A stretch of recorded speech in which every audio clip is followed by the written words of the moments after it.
Today I'm working on a 2011 BMW 328i. Just making a quick video talking about something that's pretty common. This one came in, and the customer said that they think the radiator's leaking. And I can see why you would say that. A lot of people think this is a radiator that's leaking because underneath the car it'll look like it's right off the front edge, right underneath the radiator. When you look from the top, let me get a little flashlight here. When you look from the top, you'll see that the radiator is all wet, dripping down the front of it. It's pretty common like that. You can see little lines of coolant running down.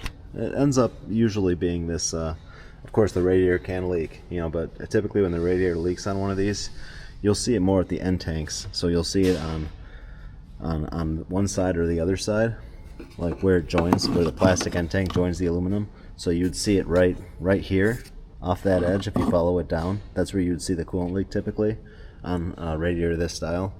But if you see it right in the middle and it's on one of these, pull this little air boot off the front. This just goes in here like this. There's just two little torque screws that hold it together. I use a T20 bit to get them off there, one here and one here. And then you can get to this little line here. You can replace this separate. This line goes from the coolant reservoir straight to the upper radiator hose.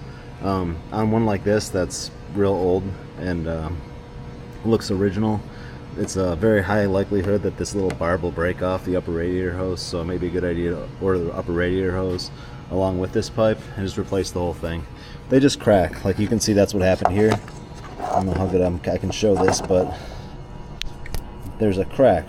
There's a crack right there. When you pressurize the cooling system, it just sprays out everywhere, and yeah, so that's it.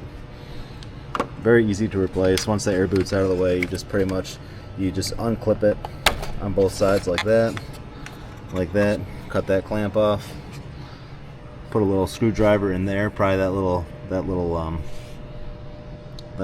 spring clip out of there, and then you can pull that off the reservoir and stick the new one on. So just something to look for. Thanks for watching.